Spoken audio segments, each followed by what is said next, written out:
From the Bitcoin and Archive, here's a replay from the broader Bitcoin and Stack. Sometimes that means a past episode, sometimes an interview, and sometimes a guest appearance from another show. The headlines may have moved on, but the Bitcoin signal, market context, and practical lessons still hold up. If it's useful, it belongs back in the feed. Here's today's selection from the Bitcoin and Archive.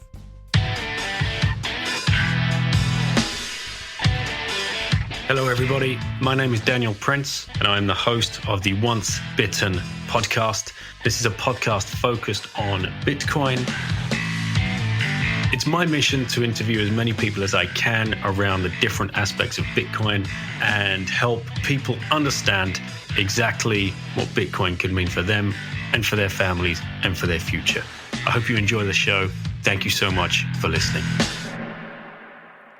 Hello everybody and welcome to this episode of the Once Bitten podcast. Joining me on this episode, he's back. Ladies and gentlemen, Dave Bennett is back. Nunya Business, as he goes by, the host of the Bitcoin and podcast, where he has released 1,100 plus episodes of Bitcoin content. Dave is prolific. If you're not following his almost daily show, you should be. He reads the news that you can use and keeps you up to date with what's going on in Bitcoin land.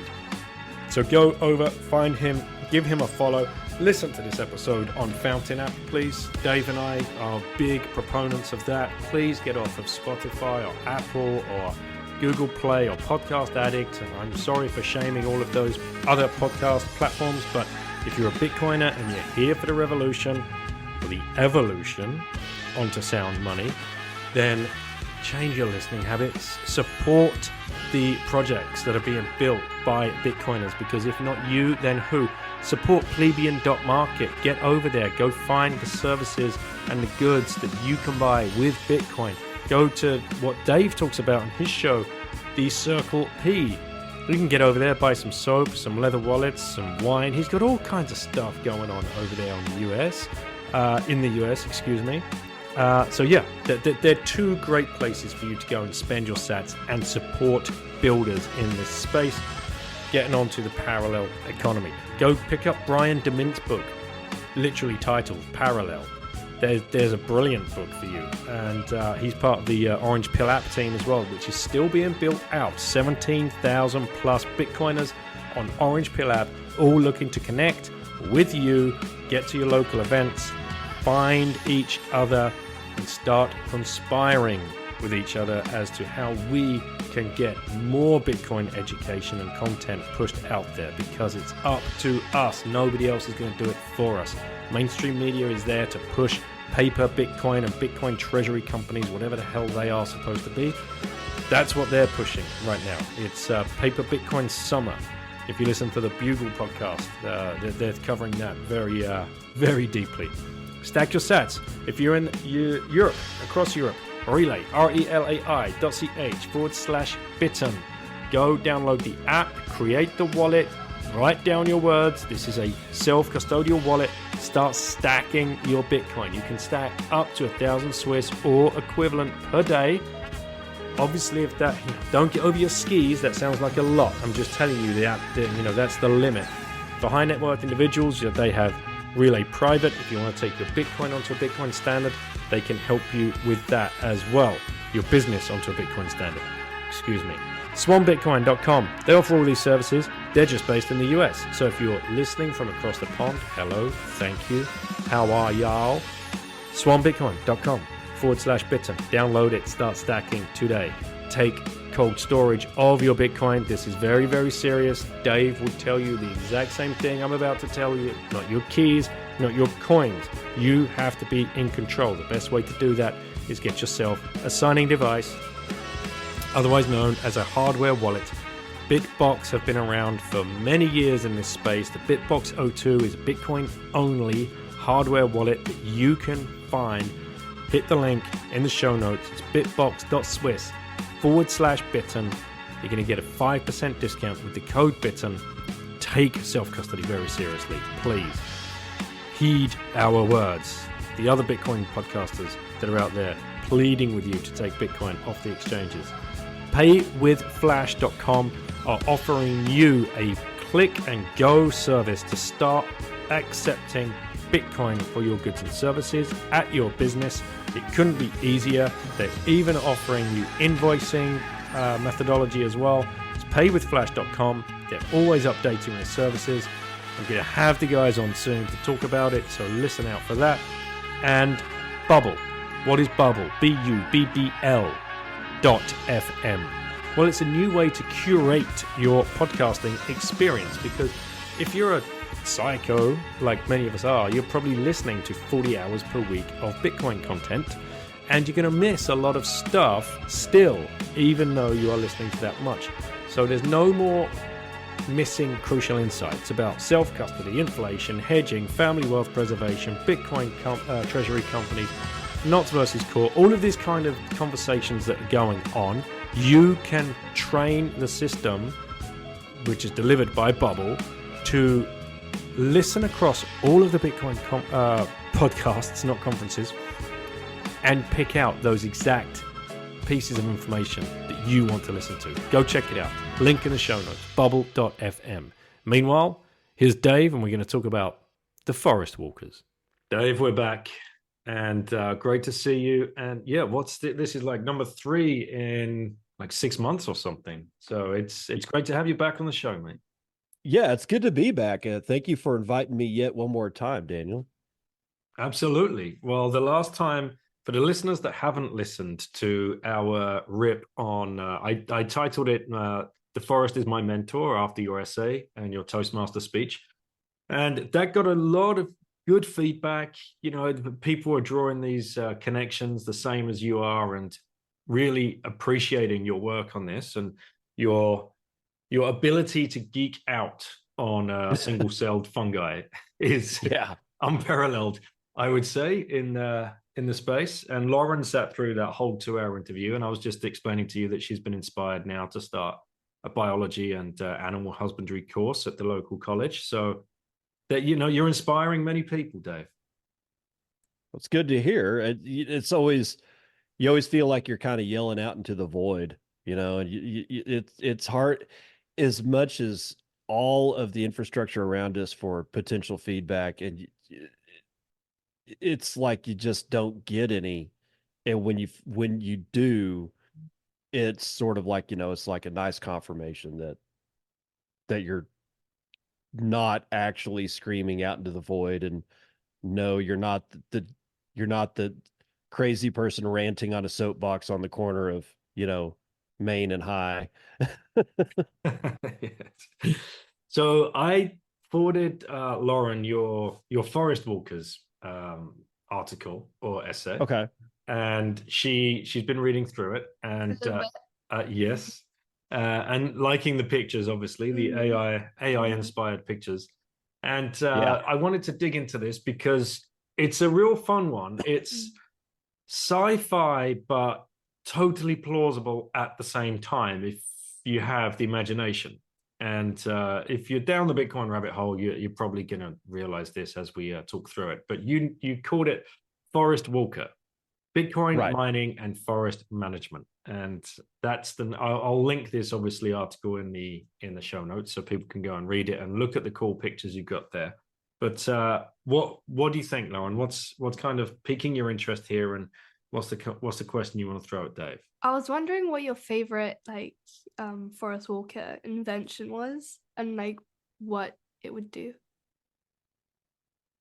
Like the system as the whole, or like because there's like a few moving parts that go along with that. So are you asking about like inside those moving parts, which one of those is my favorite, or just what is it about this whole thing that I'm liking?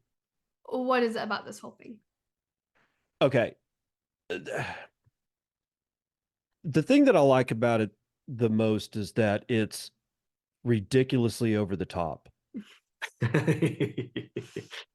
It is borderline insane, you know, and that's sort of the way that I approach it, because when I was coming up with this idea, it just kept rolling around in my head, And it's one of those things where after a while, it gets to the point where if you don't get it out of you, it has this tendency to rattle around and it's not that it would ever do any like real damage, but after a while you get kind of like uh distracted. And the best way to pull that to get to a point where you're not distracted by a thing in your head, the best thing to do is to write it down. And my wife has been instructing people at the secondary or higher education level on how to construct arguments and how to write for years. And we both recognize that one of the best ways to functionally think, to really think, is to actually write something down because it forces you to look at what it is that you're thinking about. And then you can start recognizing all the problems and you start trying to correct those problems. And so it was my favorite part of this was the actual decision to say, it needs to get out of my head.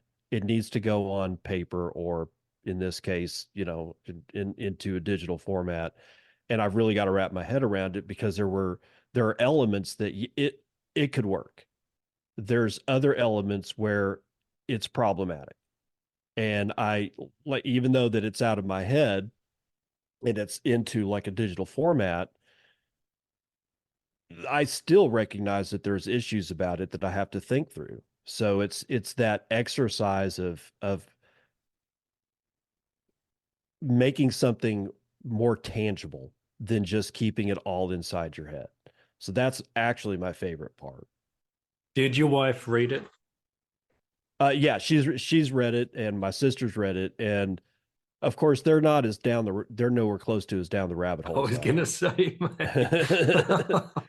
this is But I mean, this is an it's out there wild one, right? For somebody that does not know where we're coming from with this. This is yeah, that it's going to send them cross-eyed. And did they love the AI pictures? Because I think they're so cool. I Mhm. mean, they are like cypherpunk, steampunk, excellent. Yeah, it's so fun. well, that was sort of like the other part that was kind of fun about doing this paper was doing the artwork and trying to, because when you're not an artist, and I am not an artist, I am just not. I can't draw my way out of a paper bag with holes in it. So having to work with AI back and forth, those took hours to do to get them right. And even then, there's a couple of them that I still don't like, but at one point you have to stop. You have to just put it out there. Otherwise, it just doesn't actually exist unless somebody else sees it. So, but the pictures, the header picture is my favorite because it really does bring it really it's like it's sort of like, oh, I kind of get what you're saying. And I did kind of want it to be a little scary because there's an element of fear in this entire thing. If you were to run across one of these in the forest, you just walking around minding your own business and you see this thing, especially with the noise that it would actually be generating, it wouldn't be that pleasant of an experience. I don't think. Yeah, that was the thing in my brain. It's like if I saw that in a forest, I'll be running out. Like, Yeah. Well, you it's hard to compare. I, mm, I I would wager we couldn't even really class what we have in England as a forest. We would have no, we would have woodlands. yeah, But if you were to look into United States and other huge land masses where these forests are so vast, and they do need some kind of management, otherwise we have the forest awful fires. forest Yeah, fires, which is another part of this whole story, Right. which is really cool. So let's kick this off. Let's not go esoteric to begin with. Let's go. This is easily achievable, and I'm talking about you've got a lumber yard or a timber yard. You can mine Bitcoin using your waste products, or here Mhm. you're talking about the gasification process and using a gasifier. Now, I've seen this on YouTube where Yeah. people are, making these things and producing electricity from it. So let's just talk about like this is totally 100% plausible to mine Bitcoin off of waste products in a timber yard and get using gasification. So let's go there, Dave, and get people on an even keel to begin with. Okay, yeah, because that's the entire heart of the heart of the system is where does the energy come from? That and honestly, that's the question that like how do when you're driving your car, where does the energy come from? When you fly a plane, if you're going somewhere, energy is involved. Energy is involved in everything that you do. So if we look at it from just like a first principle standpoint, if we're talking about not only Bitcoin mining, but all the systems on the Forest Walker system to begin with, all of it takes energy. So the very beating heart of the system is how to answer the question, where does the energy come from?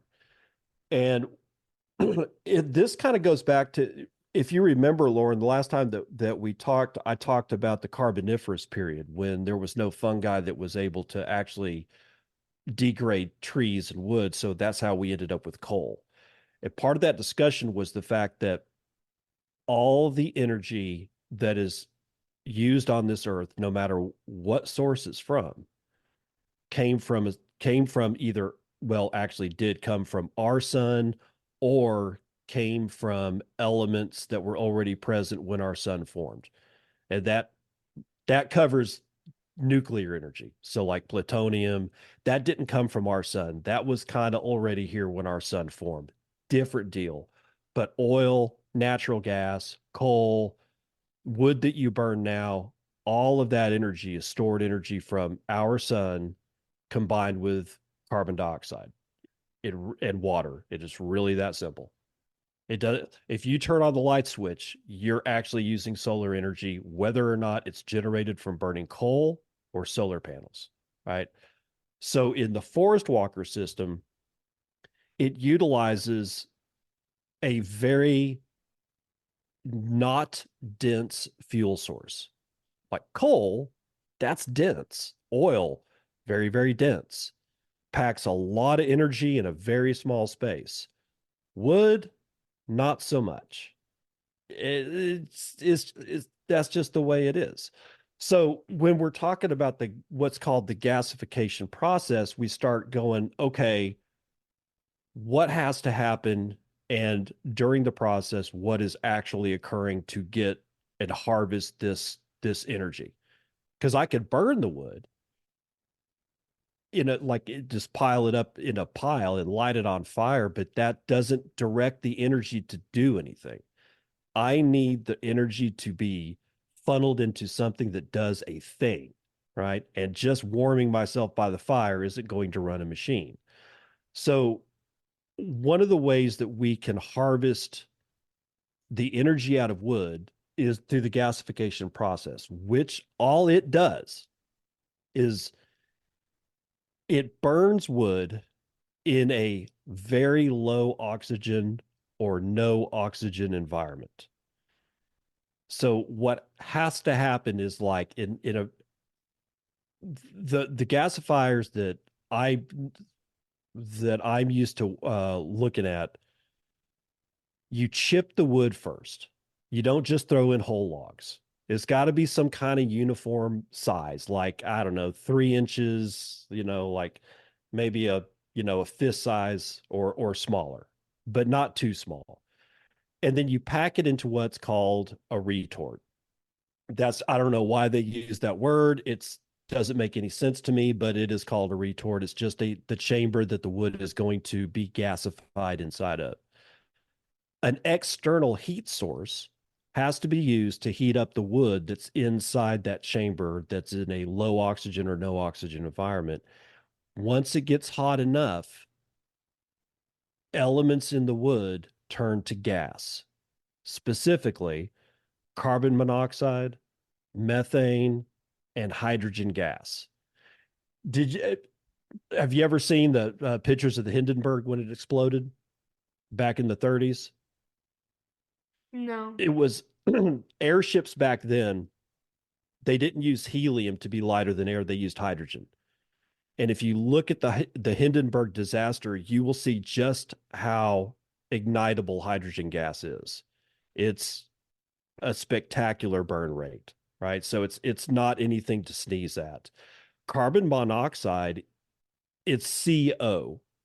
We're used to people talking about CO2, carbon dioxide, but carbon monoxide, what people don't give it credit for is the fact that it as a gas is also extremely flammable. Methane, that's natural gas, clearly flammable. So all three of these gases come out of the wood when they're heated to about, I don't know, you start getting up to 400 degrees C, 300 degrees C to 600 degrees C, the wood actually starts to gas. It gasifies. It starts stripping off and becomes single molecules of this hydrogen, carbon monoxide, and then the methane that's in the wood. If you can think about it like this, because everybody knows that wood burns, but what's burning? Is it the wood that's burning? It's actually not. Wood is it's a it's an interesting bag of cats is the only way that I can put it. So if you burn a candle, this is the best way that I found to describe what's going on. If you burn a candle, what are you actually burning? Are you burning the wick? So like Lauren, what do you think? Like if you're burning a candle, if you've got like a taper or just like, like a little tea candle or something like that, what's actually on fire? Is it the wick or is it something else? Do you know what the wick is? Yeah. Yep. So is it like a different gas then? Well, what's actually burning is the wax. Oh. You're burning the wax because what's happening is that you light the wick on fire and it burns for just a little bit, just enough to melt the wax. The wax starts going up the wick and then it hits that burn area and it immediately starts to gasify. What's in that wax as it turns to gas is actually what you're seeing as the flame. The wick, the wick itself doesn't really actually burn. It's just a way to convey the fuel. So if you look at a wood fiber and you like take a little splinter from a piece of wood and you light the end of it, it's in fact kind of doing the same thing. The carbon at the very tip that's burned that looks black is hot enough that it starts to gasify the chemistry in the wood around it. And what's actually burning is the gasified, well, the gases that are coming out of the local gasification process right around that burning tip. So if you extend that to every single cubic centimeter of wood mass, that's what's going on when wood is burning. It's like a candle burning from every direction all at once. But it's doing the same thing.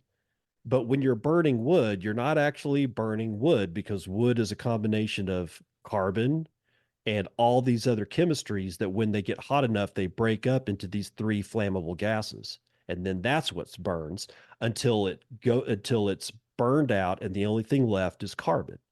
And that's when we get into to biochar. So in the forest walker system, you have essentially a singular robot that's I keep thinking of it as the size of a Volkswagen.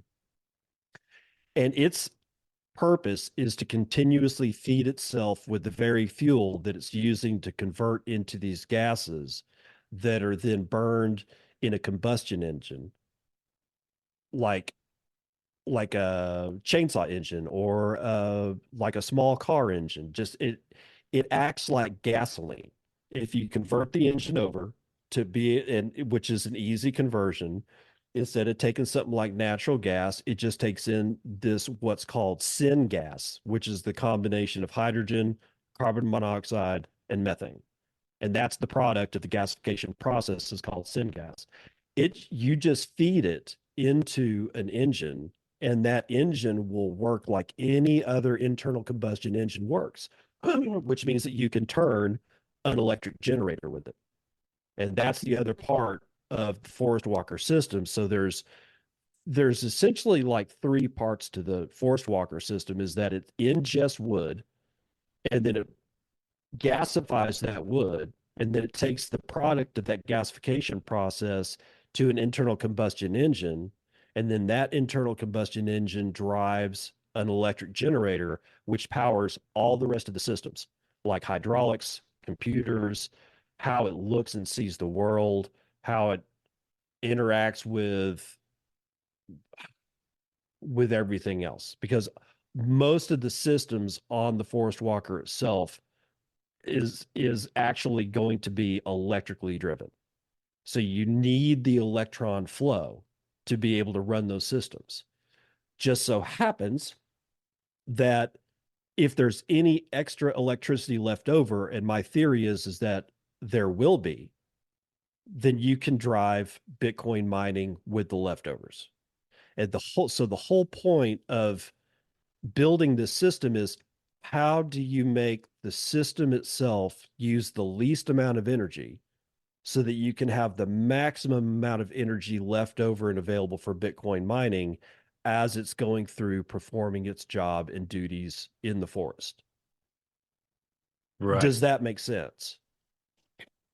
Yeah, kind of. It's a lot to take in. The pictures help. Yeah. Yeah, definitely. So anybody listening need to go and look at the pictures. So if I was to say,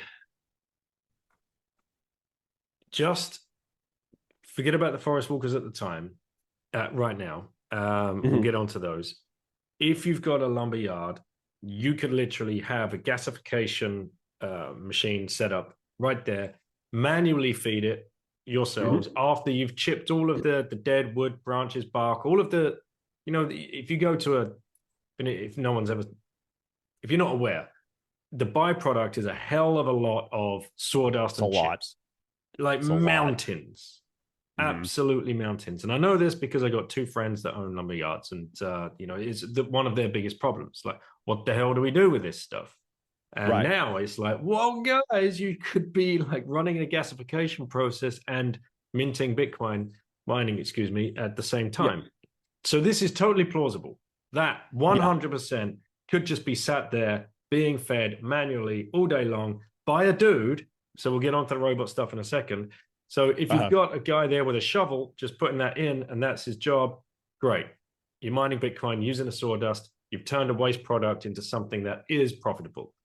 The next step up from that would be to get some kind of robot to do that. And that could be very basic shovel robot or whatever. So we've not gone esoteric there at all. That is 100% available for people to do if they so wished. This technology is not new. Yeah, and that's what I love about this. That's one of the reasons why I chose for the artwork that you guys were talking about. I chose steampunk, and there's a reason that I chose the theme. This particular technology, if I go back and I'm actually looking at the paper right now, and I want to get to this part. Where was it? Oh, good Lord. Hold on. That's like I had just had it. I wanted to find the actual date, and it looks like I'm not actually going to find it. Good Lord. Okay. Well, I'm just going to have to wing it. Well before 1800. I mean, one of the first guys that started playing around with gasification, you're talking about the 1700s. This is extreme. This isn't old technology. This is ancient technology. Now, it never got to the point where it started getting any kind of traction until essentially World War II. And by the time the end of World War II occurred, because of rationing of petroleum products in Germany at the time, there were close to 500,000 vehicles. We're talking cars, not lorries, not, big, not tanks, just regular people's cars. 500,000 of them were running on gasifiers. They had been retrofitted or built straight up from the ground up as a gasification car. And it was just normal. It was just normal to see a wood burning car. And believe me when I say this, when I first saw or heard about gasification, I really did think it was just a bunch of hooey. I really did. I was like, there's no way that you can tell me that you can put a log of wood into a fireplace mounted on a car and drive the car around. And that really, my not understanding that was simple ignorance, because I just didn't realize what gasification was. Now that I've seen it, and I'm absolutely convinced beyond any shadows or shades of a doubt that it works, all of a sudden you can start thinking about, where can I use this and what else can it do? And there's a lot of stuff that the gasification process actually leaves behind in its wake, which we'll probably get to later. But the whole point is, we have an immense amount of the least dense energy source on this planet, and it's everywhere. At least, like you said, you guys don't really have any forest anymore. You know, the the Isles used to be carpeted in massive forests. Not anymore, but it is what it is. There are other forests, and like here in the Western United States, these forests are immense.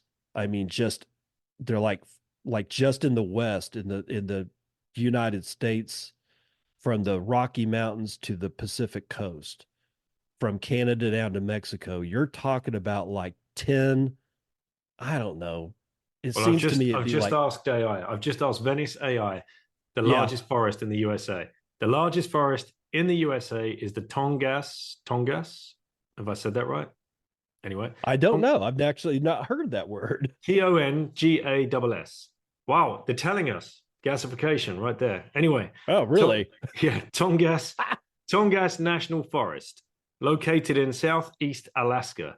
It spans approximately Okay. 16.7 million acres, making it the largest Uh-huh. national forest in the United States. Wow. Yeah, 16.7 million acres.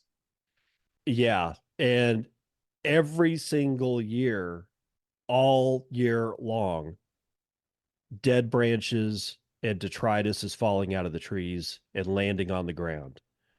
And for the most part, because we do have fungus, if it's wet enough, then a lot of that wood has no problem decomposing down into elements that can be used by all the soil critters, which we talked about last time. But in drier climates like the Rocky Mountains, which is essentially a desert, it doesn't make sense, but many parts of the Rocky Mountains are indeed a desert, because you classify a desert as to how much rainfall it gets. These forests can get dry, and as long as it's dry, microbial activity is squelched, which means essentially that it just doesn't really occur, and the wood just sits there, and it builds up and it builds up and it builds up until something catches it on fire, and it will catch on fire. I mean, it's not a question of if, it's a question of when, and how bad is that fire going to be? And it all boils down to the fact that if you've got, wood everywhere and it's dry as a bone, it's going to catch on fire. And if there's enough of it, it's going to get hot enough that it kills the trees that are living around it. And this is the difference between, there's forest fires, and then there's forest fires. And most, when, before this hemisphere was populated by humans, forest fires burned all the time. It burned every year. It burned everything down, except it never burned. It never got hot enough to kill many of the trees. Sometimes it would happen, but not like we see today. So why is it different now? And there's only one reason, and that's the fuel, what's called the fuel load. The fuel load is way higher now than it used to be because before there were people here, the fires would just burn and they would burn all the fuel off the forest floor.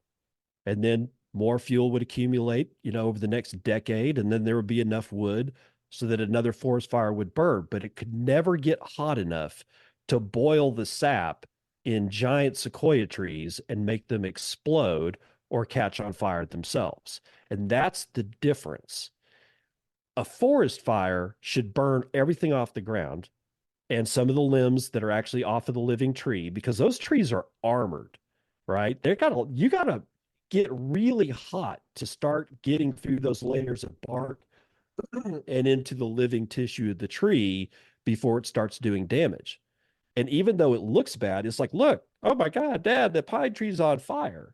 Unless it's on fire all the way to the top of the tree, it's probably not going to hurt it.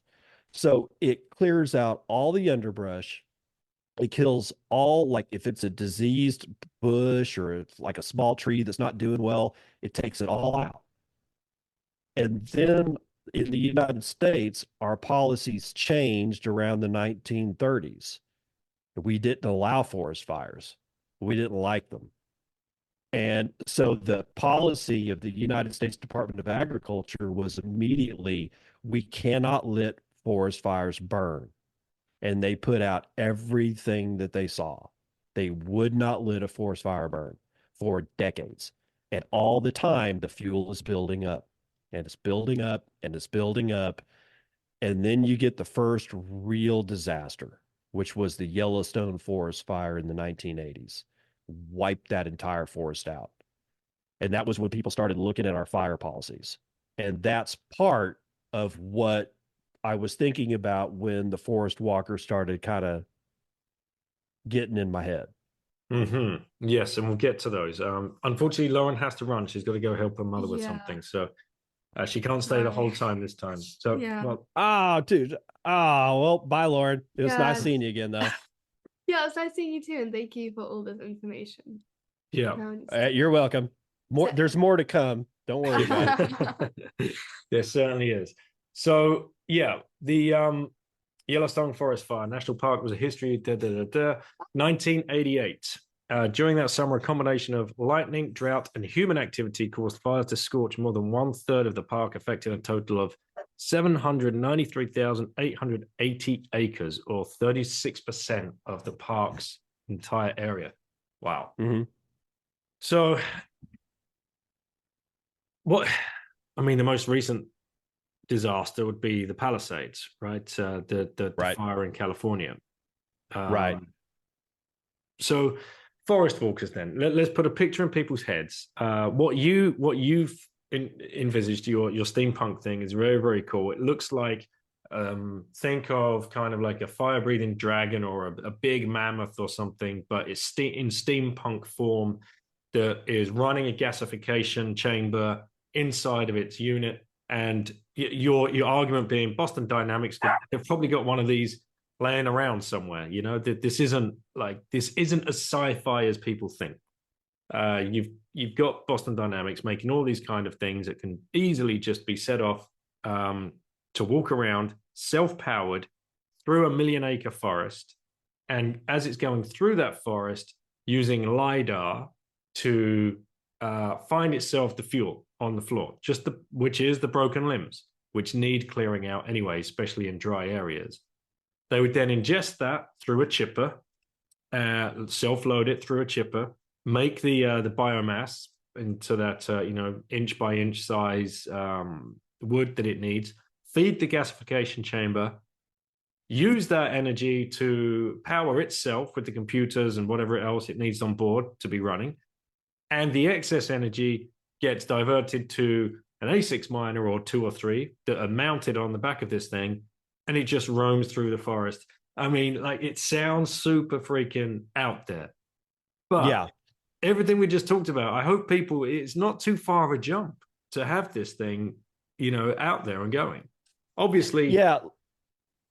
one thing I would say, obviously, you'd have a fleet of them because one of them wouldn't make any sense, and that fleet would still be managed by some human which is watching it. And if one fell over or went down or whatever, you just chopper someone out there, and it gets fixed, and off you go again.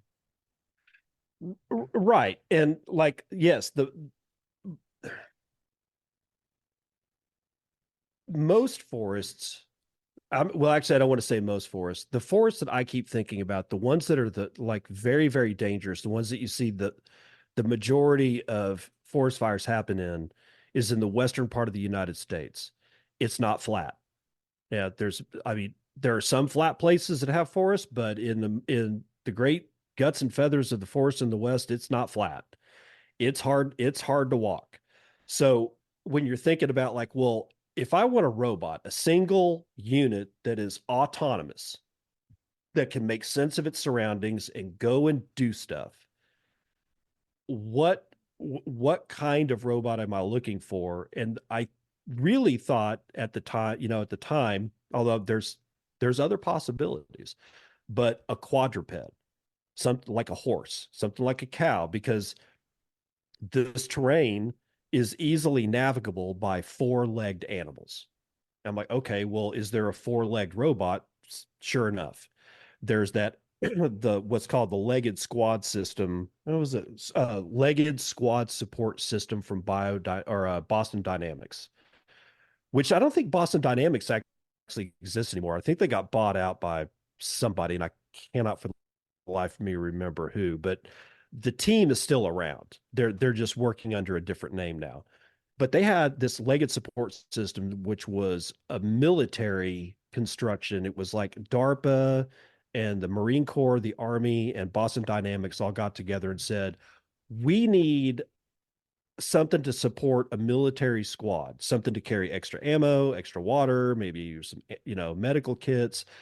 And they came up with this four-legged construction that was able to navigate its own surroundings, could walk up and down hills, could be, at the time they tried to push it over. It was never able to get back up on its side, but I'm pretty sure everybody's seen the newer versions of Boston Dynamics robots where you can't even push them over anymore. No, and just So just so I'm just looking to, at just to help you out here, it was Hyundai yeah. Motor Group.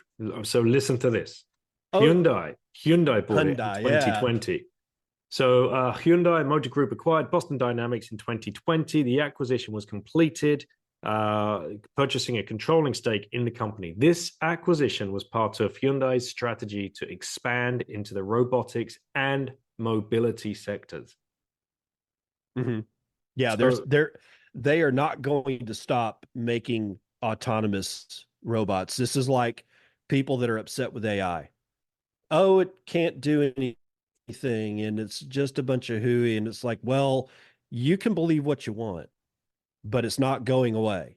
so what I And you see can here either with choose this, to figure out a way to, what I see here is you've got a yeah, motor company merging with a mobility company. It's everything right. that you're writing about. Again, this isn't sci-fi. Yeah. This is literally happening and has been happening for 5 years at this point. Yeah, I figure if you can have a bipedal robot do a backflip and other, acrobatics, you can pick up a stick and throw it into a chipper. I'm sorry, this is at this point, it is no longer rocket science. This can happen. And the thing about the Boston Dynamics, the legged support system, is that it's about the right size and was designed to carry about the right weight that I'm thinking of, except that 400 kilograms is going to need to be about like half a metric ton, but I just don't see that as being that much of an issue.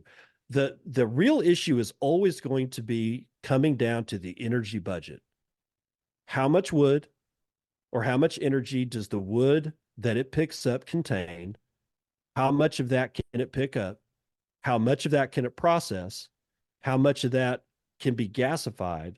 How much of that is wasted or actually not wasted, but how much of a percentage of that could be converted into electron flow? It's all about the energy budget. Now, those numbers are, I'm not an engineer.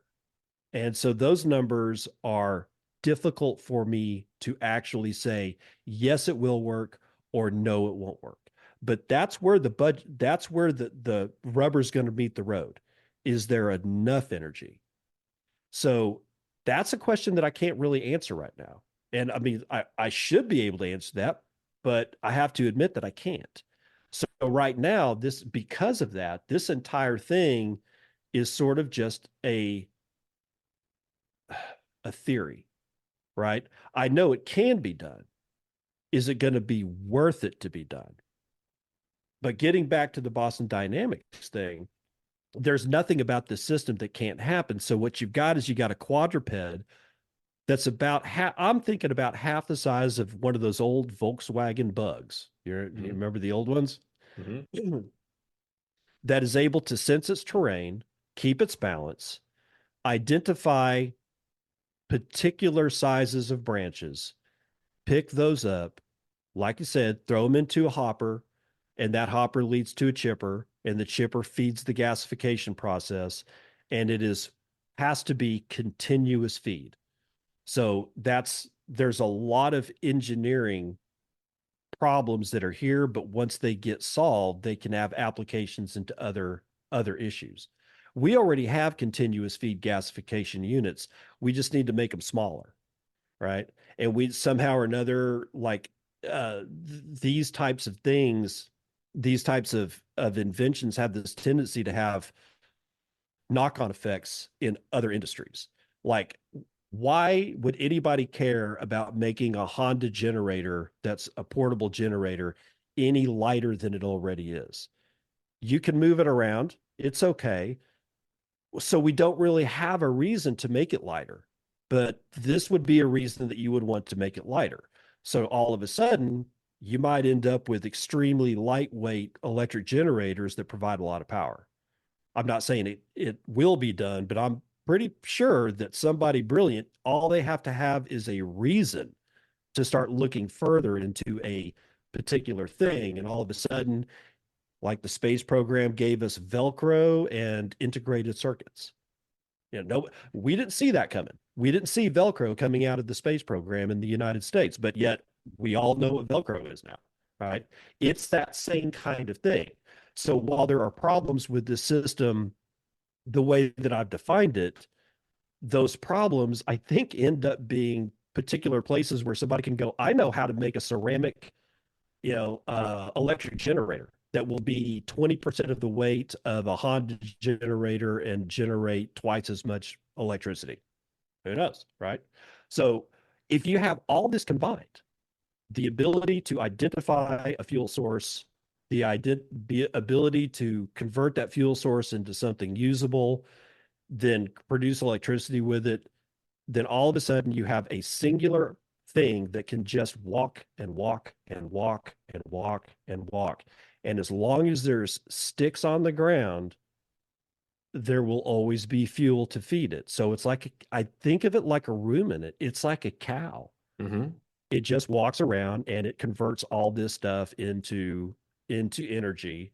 And I'm hoping that the excess energy is enough to drive, 4 or 5 ASICs miners. And as the ASICs miners become more efficient and they use less and less electricity to generate more and more hash power, and the new Bitmain, was it the S23 liquid cooled, is like 9.5 joules per terahash.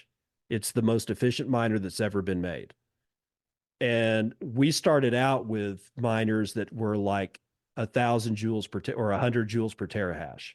And now we're down to like 9.5. How long has ASICs mining been around? Do the math. Where's this going to go? This is going to go to like 1 joule per terahash, half a joule per terahash.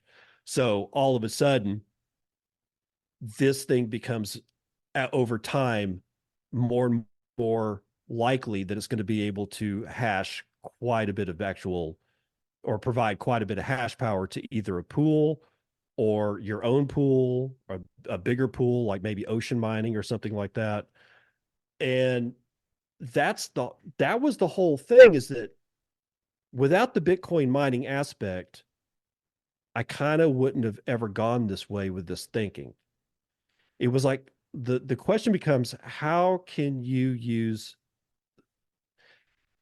what happens when you plug Bitcoin mining into something? In this case, it's like, what happens when you plug Bitcoin mining into forest management and fire mitigation?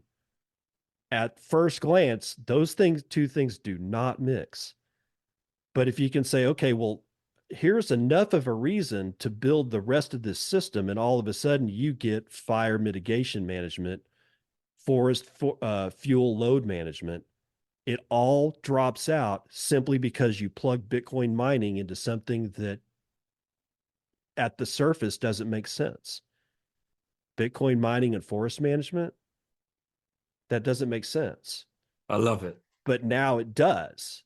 It's like what else is out there that you can plug Bitcoin into that you wouldn't think Bitcoin has anything to do with, and all of a sudden some idiot somewhere is writing a huge paper on something else that's science fiction, right? So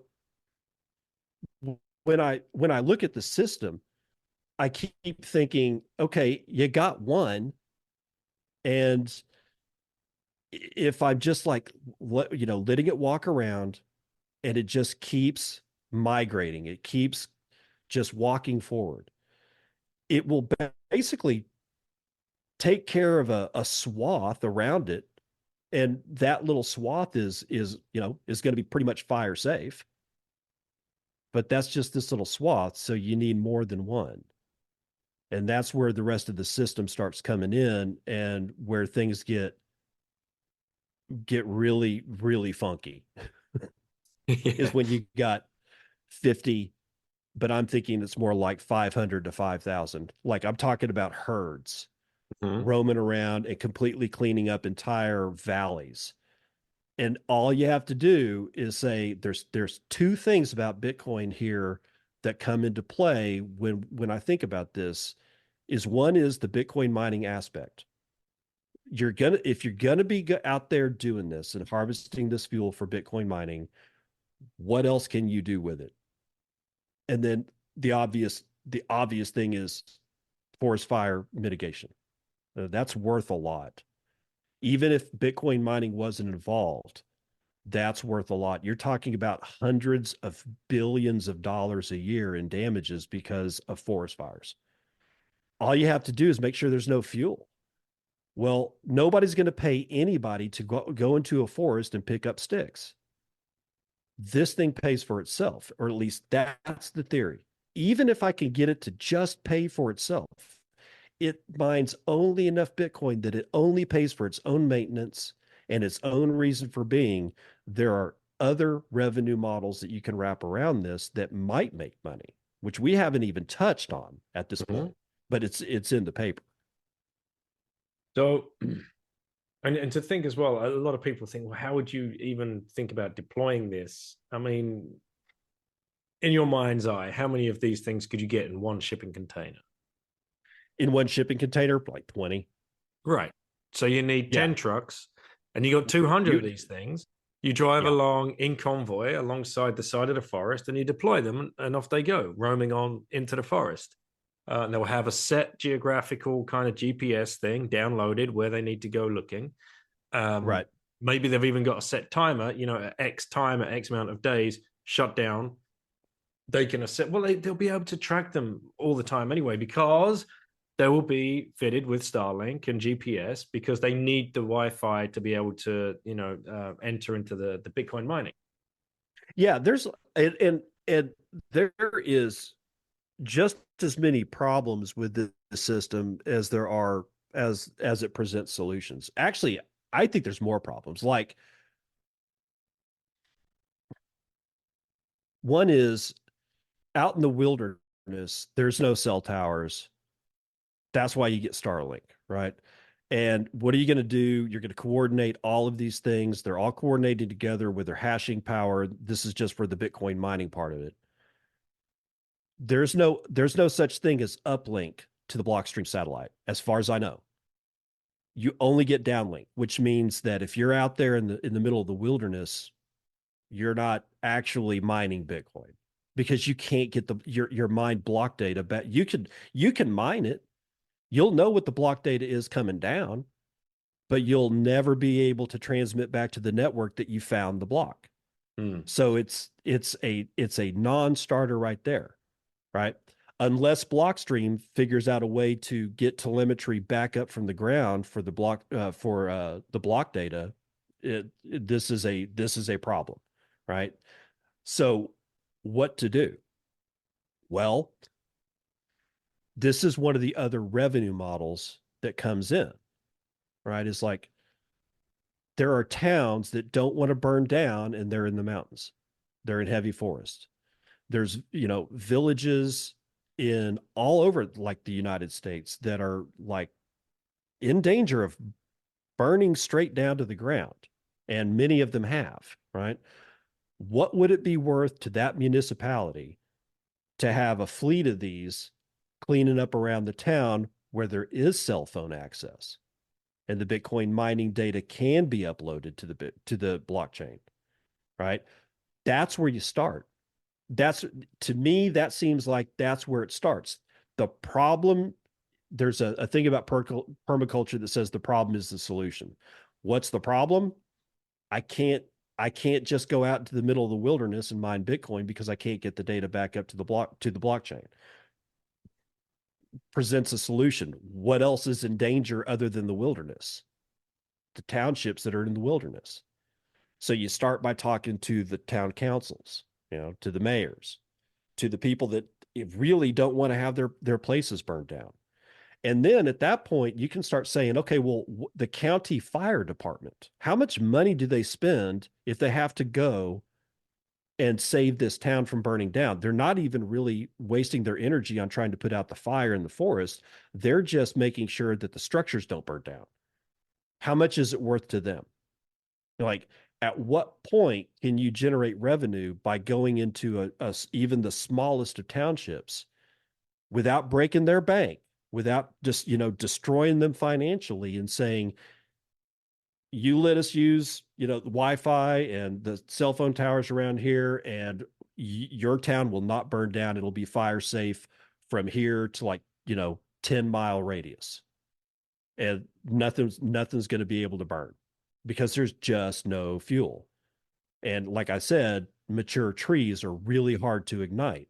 The only way it really occurs is if there's that much fuel load on the ground, which won't be there, right?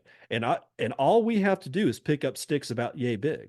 I'm not even talking about the logs. No. Because it's that kindling that starts up, and then it gets hot enough to burn the logs on the ground. And then that gets hot enough to start igniting the rest of the conflagration. You get the kindling out, it's going to be almost near impossible to ignite that thing on fire. So now you've got at least one problem potentially solved by using this as a way to clean up around towns that are in danger of being burnt to the ground, like Palisades. And that was a whole neighborhood, not even really a town, right? That's the one example that keeps popping up in my mind. I mean, how much is it worth to those people to have had like 200 of these things roaming around the forests that are up in the mountains there, just cleaning away all of that kindling, all of that tinder. Right. And another thing you point out in the article as well is there used to be large animals living around in these forests, and they would break off the lower hanging dead limbs, right? And this is where the problem. I learned this from reading your essay. The fire starts, all the kindling, all the tinder, that sparks, then slightly bigger logs, then you get the fallen trunks and the bigger branches. That creates an even bigger problem. But then the fire jumps, and the only reason it jumps is because the lower hanging dead limbs that haven't been knocked off by the larger roaming animals that would have been around back in the day, they catch, and then you've got what did you call it? Like a ladder fire or something? Yeah, it's called laddering. Right. And laddering comes from the word ladder, like you're just climbing up something because you have rungs. And it's the best description of how a fire gets from the ground into the tree crown, which is where all the foliage is, right? So yes, if I were to walk in, and I do this I go on hikes with my children to a place called Moscow Mountain in western Idaho all the time. And it is frightening how much fuel load there is there. But Mm. it's also more frightening when I look at the cedar and the hemlock and the pine trees that are there, because it's essentially a hemlock cedar pine forest out here. And the amount, the length, the diameter, and the sheer number of branches that are dead, that are hanging onto trees, that go all the way to the ground and all the way up to the living part of the tree, that's the frightening part. Because one, they're dead and they're dry. And if they catch on fire, that's going to catch fire on the branch above it. And then that's going to catch fire to the branch above it because heat rises. And then that entire base of that tree is going to be in flames, Mm-hmm. and it's going to cook the pine needles, or what, hemlock needles, or whatever it is. The living part of that, the water in that living mass is going to start to boil out, and it's going to gasify. And what happens with gasified shit? It catches on fire, and you get what's called a crown fire. And then the crown fire is up there burning next to other crowns. So now you've got a fire that went from the ground and migrated up through the base of the tree. Now it's at the top of the tree. So from the ground to the top of the forest is all on fire. The amount of heat you're talking about is beyond imagination. And then This you is the add a kind little. of heat. Well, this Add is a, the kind of heat they talk about that causes its own weather patterns. yeah, I was going to say add a little wind to that crown fire, and Right. So what you're talking about in that paper was where I talk about, let me see if I can find it. Shipper. I'm almost there, Daniel. Hold on. Wait. I'm almost there. Branch drones. There we go. Let's see here. branch drones. Yeah, Yeah. these are the flying ones. These are cool. Yeah. And they don't have to be flying. It's like, it's one of those things where a lot of the stuff that I wrote down was like, I got to get this down. Mm-hmm. It could be a drone that just crawls up the side of the tree. It doesn't have to fly, although it'd be kind of cool if it did, because when you think about the scene in the forest of a bunch, like a air swarm of things with like rotating blades on it. Yeah, it's sort of, that's an effective scene, an effective mental scene, but it doesn't have to be that way. The point is that you need something to cut these branches all the way up to about 10 to 15 feet above the ground, because that's pretty much as high as the woolly mammoth was.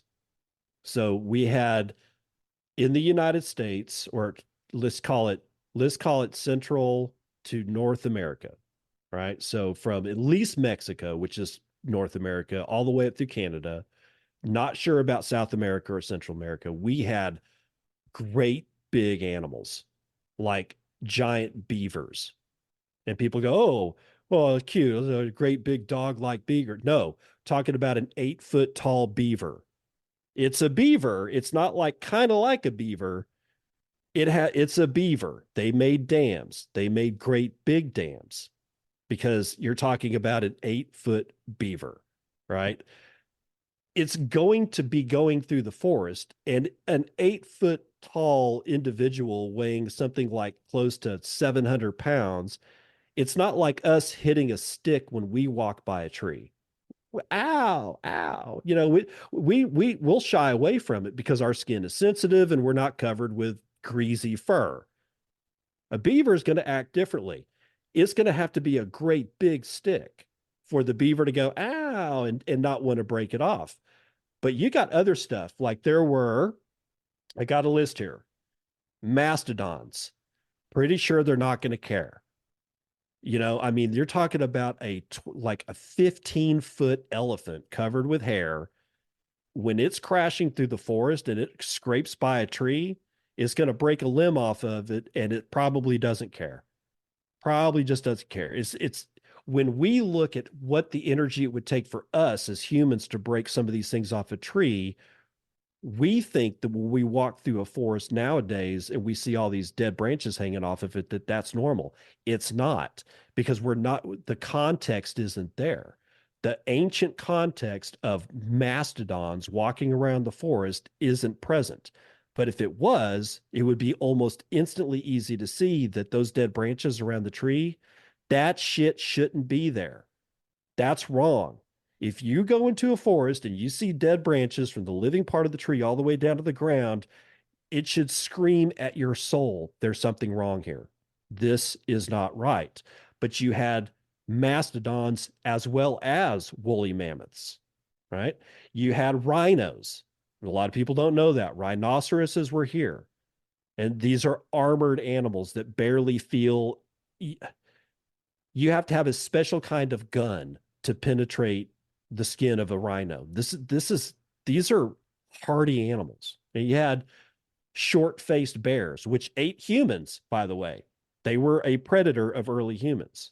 Yeah, I mean, they were not just here. They were in like a lot of different places, but you had things called steppe bison, which were like large buffalo. You had caribou, you had muskox, you had giant beavers, you even had camels. We had camels in North America. We had gigantic ground-dwelling sloths. Like, have you ever seen the three-toed sloth? Think about one that's about 10 foot tall. Yeah. Right? You had glyptodons, which are giant armadillos. And again, we're talking about a six foot tall. Well, it's not, they don't stand up. I mean, an armadillo is like quadruped, but it's just like, if you've ever seen an armadillo, just think of it as, instead of something about, yay big, think of it as something that's about, probably 10 foot long and 6 foot at the top of its armored dome, just crawling around, breaking stuff off of the base of the trees. And then you had, oh, I love this one, dire wolves. I used to think that was just a Dungeons and Dragons thing. No, a giant wolf. I mean, talking about like a very large wolf, like something like 5 times the size of a wolf today. All of these were made extinct by the early Americans. They came over the land bridge in the Bering Strait, and they came down through North America because they were coming out of Asia, coming out of Russia, come over the Bering, because there was like there was an ice age at the time about 15,000 years ago or 18,000 years ago. They come over there, they come down, and they hunt all this shit to extinction. By the time the Europeans got here, the only thing that was left was a giant beaver, and there was barely any of those. Yeah, to put this into perspective, a lot of people might be thinking, I was talking about dinosaur times, but no, we're talking about the Pleistocene epoch, because I've got it now on Venice AI, thank you, which ended 11,700 years ago, which transitioned into the Holocene epoch, which is the current geological epoch. So this, this was yesterday, guys. Yeah, in geological times, this was last week. And they were all gone. And the Native Americans, I guess at the time they would have no longer been the newcomers or the new arrivals to the Americas, but they were the ones that populated this hemisphere, because they got over the land bridge because it just happened to be frozen solid. And then it melted, so they couldn't go home. But by that time, they were just hunting parties. So humans migrated too, right? But they certainly couldn't migrate back. So they were holed up here. And it became evident that they were going to have to take over all the forest management duties because they had killed all the forest management. Forest management has to be performed by a living thing, right? And you either are going to find a living creature that manages something for you, or you're going to have to manage that thing yourself. So these guys were like, okay, so they would be the ones, and they started managing the forest. The early Americans started managing forests with fire. Early Australians did the exact same thing, right? Fire is a great management tool, and they burned and burned and burned and burned. They burned everything everywhere that they could. And the forest looked like a giant park. There was no bushes. It was just grassland under trees. Does not look that way anymore. The way our forests look, like if I were to show you pictures of some of these particular places that I'm thinking of in my mind at Moscow Mountain, it starts to look a little sinister.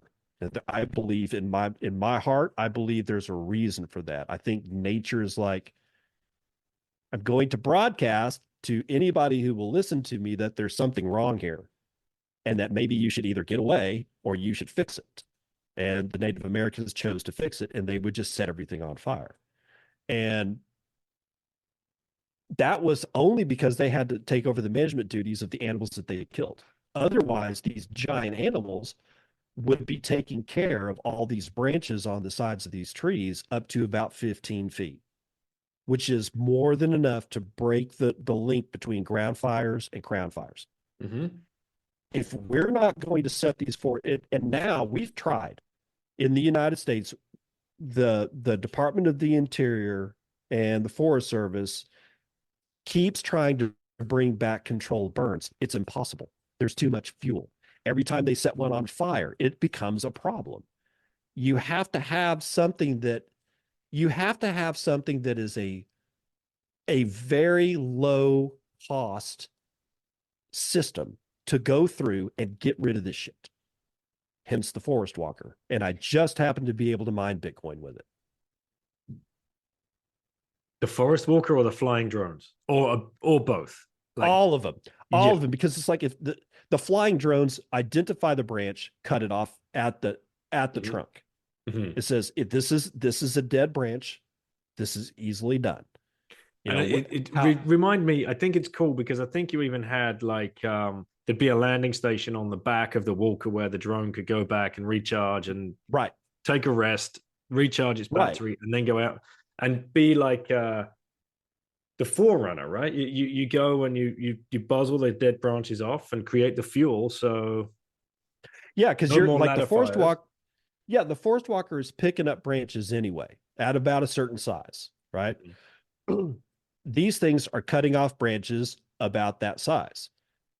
The Forest Walker is just going to see it as a branch laying on the ground. I don't even have to coordinate communications between the branch drones and the Forest Walker to say, hey, I've just cut down a branch. Forest Walker doesn't give a shit. It just says, branch must eat. That's its instruction set, right? That there's no coordination there. These things just keep dropping the branches down in the relative vicinity of these things. And these Forest Walkers will, like, the visualization systems will pick it up and say, branch, that looks like a branch. I'll bet you that's a branch. Why don't you go over there and see if that's a branch? And all of a sudden, the closer it gets, it says, yep, that's wood. Shove it in the hopper. It's taken care of.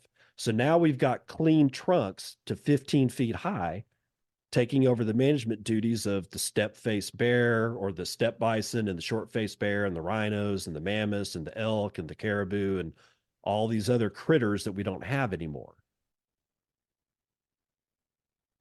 Man, it's so cool. I love it. Well, there's problems though, like snow. Does this work in the snow? No, probably not. And it's like, well, if you're able to keep enough energy up, couldn't you have like hot, heat blowers that melt the snow? Mm-hmm. Whilst they're looking for the fuel, right? Right, but the answer would be no, because if you've ever tried to melt snow with a hairdryer, you realize it's a dumb idea because snow insulates itself. It's a no-go. No. So there's a problem. And let's say that it's springtime in the forest. Lots of rain in some places. Wet wood doesn't burn very well, and it certainly doesn't gasify very well. What do you do then? These are issues that I have yet to solve. The snow one is actually easy. You just say, look, I got 5,000 of these critters in a herd. There's no reason they can't be migratory. There's no reason that you just say, by the time into September, early October comes in these western states of the United States, we start seeing the first snow. You guys should be down in New Mexico at this point. You guys should be down in Texas where you're clearing um, mesquite trees, not in forests, but on, ranchers' pastures, because those mesquite trees are invasive. They're not even really supposed to be in Texas. You could use that entire system to clear ranchers' land for them, which they would pay handsomely for because they do. Except they pay people that are using an awful lot of human capital to be able to do it. It's a lot of work to pull one of these things out of the ground. But if I've got 5,000 things that know how to butcher small trees and turn it into fuel, well, I've got a place for these things to do their work in the winter while the snows in the mountains are doing their thing, and then I can just migrate back up. And the problem with migration is that there's a lot of fences between those states. So do I put them on trucks? How much does that cost? You know, how if I can't just let them walk over the landscape like a herd of cattle in the old days, how do I get them from place to place? This is a problem, right? There's always the problem of the fact that I don't quite know how much like a cubic centimeter, let's call it a cubic meter, right? I still don't know because it's almost impossible to get credible details how much energy I can produce out of a cubic meter of wood. And when I mean energy produced, I mean after it's chipped, how much energy did that cost? Mm-hmm. Put it in the gasification, how much syngas did it create? How much energy value does that gas have? And how many electrons can I spin up from that gas? And it'd be Those different for questions, each. It'd be different for each wood, right? each wood, not only each wood, but each moisture content, Yeah. because there's going to be different moisture contents. These are real issues that it's like, when I've talked to a couple of people about it, they're like, "Oh man, this is going to be great," and I'm like, "Not so fast." There's real engineering and real ecological issues that would have to be solved. Plus, what's a general return on investment for anybody that's going to develop something like this? Because at this point, I'm out of my depth. I'm not a roboticist. I can't code myself out of a wet paper bag with holes in it. I'm not a visualization specialist when it comes to how do you like actually get a LiDAR system to talk to a machine learning system that says, yeah, that looks like a wood branch. Those are specialists. You have to hire those people and they don't come cheap. Right? So, the possibility of this actually ever happening, while possible, I guess the real question is it probable? And that's the rest of the equation. I mean, everything about this is completely doable. It's the return on investment. It's, and that investment can simply be, how much do we not have to spend on rebuilding this town because it burnt to the ground? That's a credible part of the equation, but all of it has to actually be packaged up as a business plan, presented to anybody that would even potentially invest in it. And, and at that point, everybody has to answer for, well, what if it snows? What if it rains? How are you going to move these? How much is it going to cost? And you brought up maintenance, which is one of my favorite parts of the system, because what would it be like to have a job where all you did was basically you're a shepherd, you're a mechanic, but you stay out with that herd. You camp in the woods all the time. Maybe you're fishing, maybe you're hunting, and then you get like a little beep on your phone that says, "Oh, Unit 56 is down." Okay. I mean, I could see that as an actual profession that people would be dying to do, to just be in the woods for a year, right? Or like, from let's say like May to, late October, and then have to, bring them somewhere else. I could actually see somebody going, "Oh, hell yes," especially if the pay was decent. And if the system actually kind of creates the kind of money that I think it could create because of these other revenue streams other than Bitcoin, that could be possible. Because we haven't even touched on the biochar generation, The wood vinegar generation. The wood vinegar, amount... yeah, this is what I wanted. I wanted to touch on that because it's a fun one. Because what's the byproduct? Wood vinegar, Yeah. right? So wood Well, vinegar is one of the byproducts. So you've got these great big giant robot things walking around, literally pissing vinegar, Yep. into the forest. So Yes. explain that. There are two byproducts. Well, actually, there's several byproducts. There's heat, there's noise. That's an issue. That's another problem. There's Bitcoin because you're mining it. There's electricity because you need that. There's syngas, and yeah, that's pretty much about it. So you get at the end of the gasification process, what you're trying to do is not burn the wood down to ash. All you want is the volatile chemistries coming out of it. That's the gas, right? Like if I heat up wood, like I was telling you and Lauren, to like 400 degrees Celsius to 600 degrees Celsius, after a while, the only thing I'm going to be left with is very light charcoal. And we call that biochar. It's not like anywhere between 85% and 95% pure carbon. It is not the kind of charcoal you would want to use to bake hamburgers or hot dogs with. You don't want to put it on your grill. It would burn up too fast.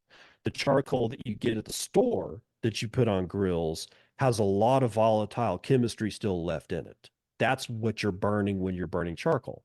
This stuff, you don't want to burn it. You want to put it into the ground because it does all kinds of fascinating stuff. The other byproduct is this stuff called wood vinegar, which is just condensed wood smoke. And if anybody, like especially in the United States, not sure about the UK or any other place in Europe, there's this stuff called liquid smoke. And if you can get that in the store, what you're essentially buying is wood vinegar. It's just condensed smoke. And you would think that it would be like, I'm not eating that. Why, when you find out that liquid smoke is condensed actual smoke, you're like, isn't that cancer causing? That was literally my first reaction, because I'm like, this has got to be carcinogens. There's got to be a bunch of carcinogens in this. Lots of organic chemistry always raises red flags for me as to, well, what kind of organic chemistries? Because some of these are not so good for you, like phenol. You don't want that on your skin, but that's organic chemistry. Just because it's organic chemistry doesn't mean that it's good for you chemistry. So when I started looking at the wood vinegar aspect of the gasification process, I was going, this can't be good for you. I can't believe I ever used liquid smoke before. And it turns out it's actually really good for humans, both ingestion, because it solves lots of digestive problems.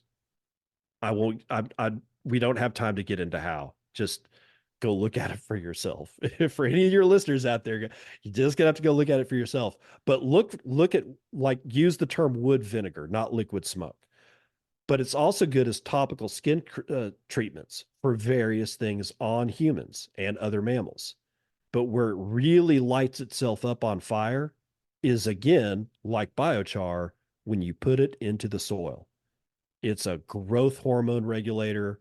It promotes growth. It promotes seeds to actually germinate.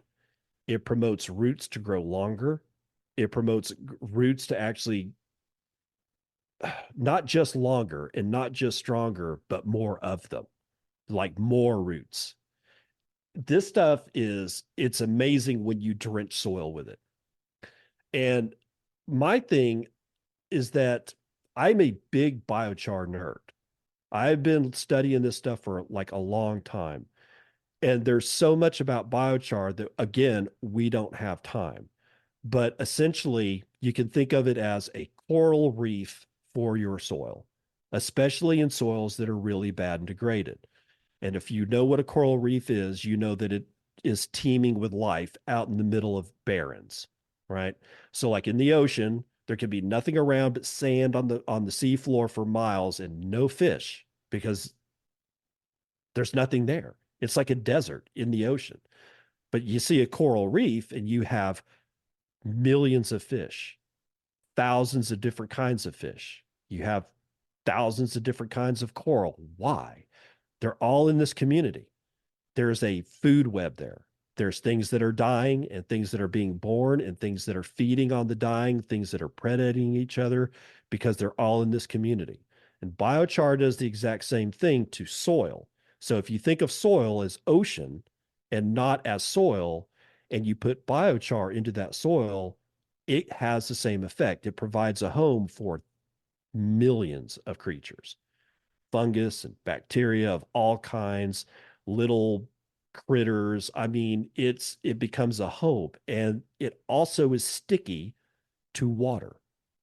And that's an important part about the biochar issue, is that it not only adsorbs 7 times its weight in water, it chemically holds it. It's not like a sponge where you can get a sponge wet and throw it out in the sun and come back an hour later and it's dry as a bone. That's a different kind. That's absorption. Absorption is different than AD, as in David, adsorption. Adsorption is more chemical. It's sticky. And water and other positive stuff like nitrogen, which is fertilizer, and phosphorus, which plants need, almost every micro and macronutrient and water that plants need, they're all positively charged. And they all stick to the surface of biochar. Now you combine the ability for it to hold on to nutrients and water and become a coral reef for fungus and bacteria, and all of a sudden it becomes the most amazing soil amendment that you can ever put into your soil.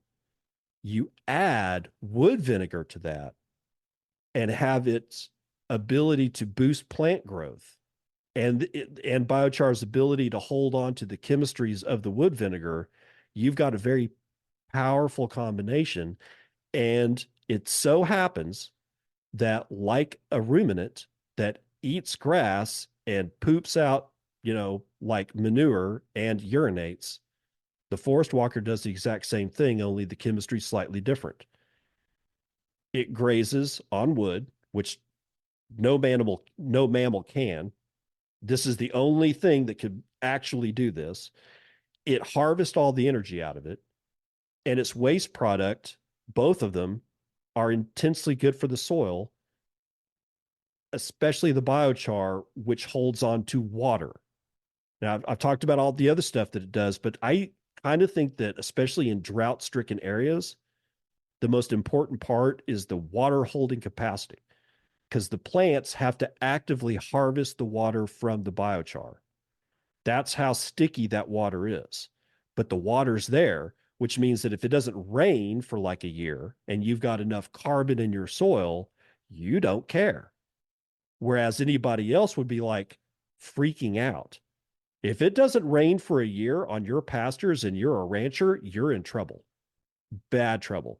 But if you've got enough carbon in your soil and it's holding on to all the water that it ever rained on it and didn't let it escape off the land, you're in a much better position. So if there's a couple of ways to think about the biochar from the forest walker, do we just drop it right in the forest and let it do like at one point or another, all the soil critters are going to churn it into the soil? I don't really have to do anything. The fact that it's so low to the ground, it's not really going to catch on fire either. That's not a bad, and then just, have the forest walker pee the wood vinegar on it.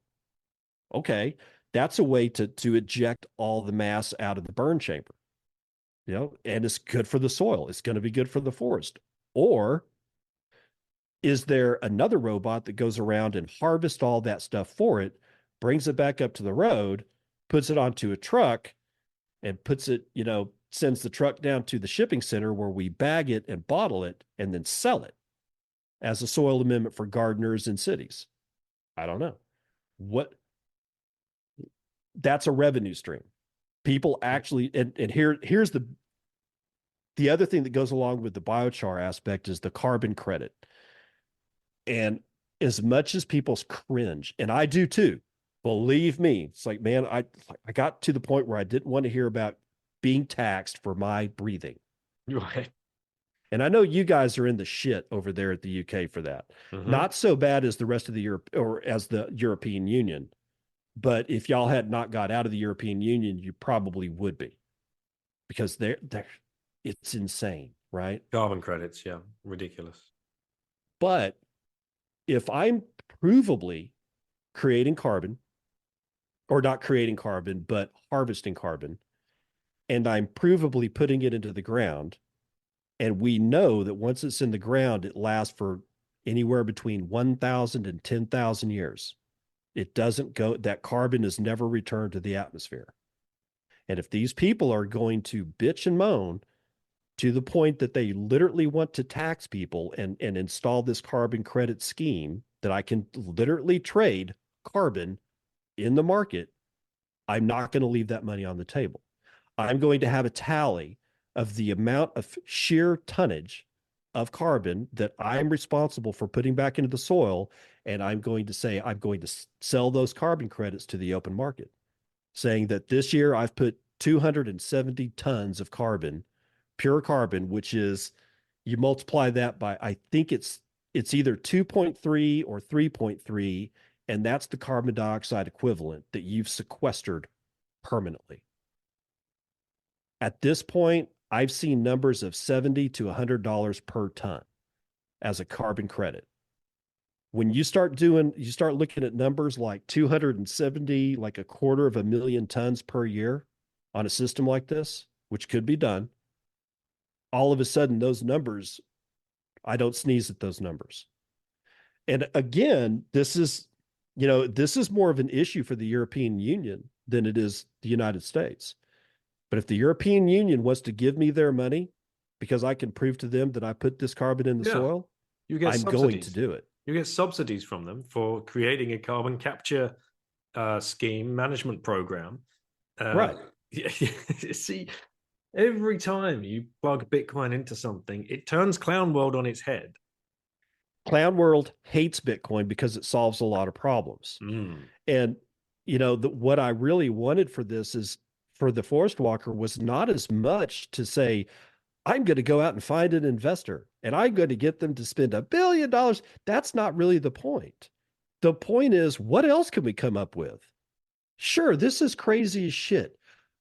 I don't even care if people just call me flat, straight up psycho at this point, because it's like, there's nothing about this that you can pull apart and say sucks other than nobody's going to build it. Fine. What else can be built? And to your point, like they're the ruminants that are pooping and weeing on the soil. And so the way something struck a chord with me earlier, you're talking about, well, what if it gets wet and what if it snows and whatever else? So you can do seasons, right? So, but what you're doing is you're replenishing that soil. So when it does rain or when it does snow over and when the spring comes, the fungi have a place now to move in on. And you are completely transforming that forest. You're literally giving it back to the fungi to do their business, which they weren't able to do before because it was a desert. And well, I will say this, even in the driest of forests, the fungi is there. You don't have to worry about that. It wouldn't be a forest if it wasn't. Trees have to have fungal activity. Mm-hmm. If there's no fungal okay, I love this one. I wish Lauren was here for this one. You can tell just by sight, without a microscope, without a test kit, without anything but your own eyeballs. You can tell whether the soil has more bacteria than fungi or more fungi than bacteria. If I go and look at somebody, if I'm looking at somebody's lawn, bacteria. If I'm looking at somebody's forest or a shit ton of trees in their backyard, that's fungus. If there's no trees, it's bacterial dominated. If there's a shitload of trees, it's fungal dominated. It's like, so if you walk into any forest, dry, wet, snow, spring, summer, the fungus is there. You don't have to worry about that. What we do have to worry about is conventional farming that has completely destroyed. When I say that there's no fungus in a farm field because there's no trees, that's not what I'm saying. I'm saying there's way more bacteria than there is fungus, but you still need the fungus. With chemical, conventional agriculture, we've destroyed everything. The soil is sterile, right? So people that are trying to put pastures that used to be old hay fields, build old hay fields back or old pastures back, they don't have carbon in the soil because it's all been wrung out of it, right?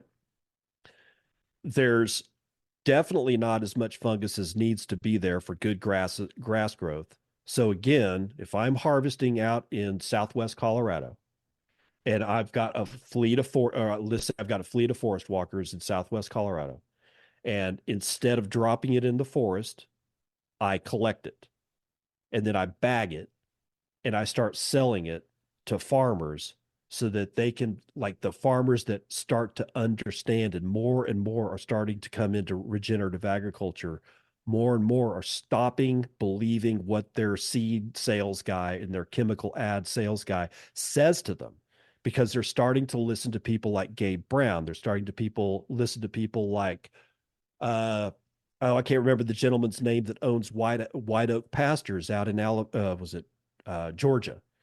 There's all these people there. They stopped using chemistries of all kinds years ago. Their operations make tons of money. They have almost no input costs. It's management. It's all about management. So now when there are farmers that are like, we've got to get carbon back in the soil. I got bags of this shit that I've already made money on selling it to the fucking EU. And I'm going to sell it the same shit to you for $10 for a 50-pound bag or whatever it is, whatever cost it is that makes it sensible for a farmer to say, yeah, I'll pay that. For what it does, I will pay that. I go, I don't care if it's $5 on 50. I've already made my money from the EU. I've already made my money from the suits on Wall Street trading carbon. I'm done. I'm done. I don't need this shit. I don't need to bilk the farmer who doesn't have that much money because they're trying to convert over to regen ag. I don't need to bilk him. I I've already made the money from the people that I think deserve to be bilked. Right? So I might even be able to offer it for free. I don't know. I haven't run those numbers. And the Bitcoin you stacked maybe from the forest walkers, right? Like there's the other thing. Maybe. See, that's the thing, is that the real problem with the forest walker is what hasn't been done. And that's a full scale audit of the numbers.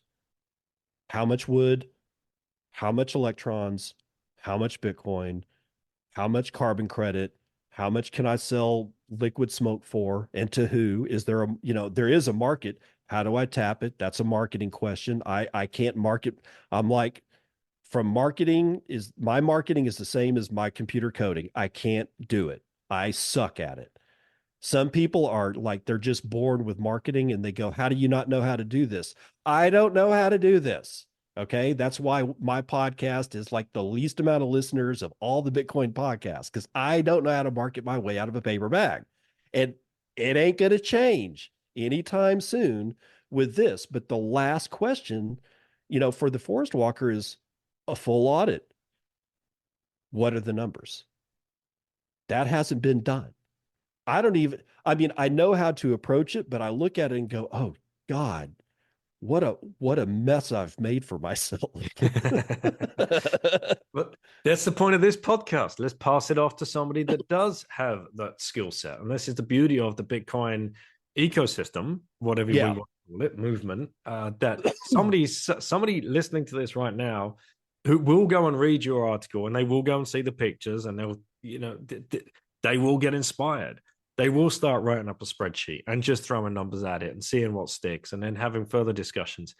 I hope, because maybe, so the final point as well, it might not be the final point because this just touches everything. Data harvesting is another thing that you can offer here, because you can be taking samples of the soil with, like you say in the article, they're quadrupeds, right? There's 4 points of contact to the soil, which could be collecting data, analyzing it. So do you want to talk about that? And that's the data harvesting is one of the other revenue models that we've got. And if I were to attach a pH sensor, and there are some good ones, and I attach it on just 1 foot of every one out of every 10 of 5,000 walkers in a forest, I get a soil pH map. Mm-hmm. What's that worth to the United States Department of Agriculture when I've done 1,000 square miles? 1,000 square mile pH soil map of the first 2 inches of soil. I don't, and I asked the question, what is it worth? Because I actually don't know, Mm-hmm. but I got a suspicion that somebody would pay for that data to Yeah. have to have pH data points every 10 meters for 1,000 square miles has never been done before because nobody wants to pay for it. But my team's going to be out there anyway. I might as well collect the data. Who So, else knows what else you'd find out there in these samples? What other well, there's, minerals? yeah, well, the chemistry is a little bit harder to do than some of the other aspects. Like, for instance, how much board foot lumber do I have in this forest stand? Well, we already use, like in the United States, there's a company 8 miles away from me that flies drones over forest with LiDAR, and they scan the width and the length and the height of the tree, and they take it through a mathematical process which determines how much board foot of lumber is potential in that forest. And then so the way that this works is that a lumber company that has their own forest stand that they're about to harvest or that they want to harvest, or they're just asking questions about this, let's call it 100 acres, right? Let's call it 100 hectares, right? So about 250 acres over here. They want to know how much board foot lumber is in that stand.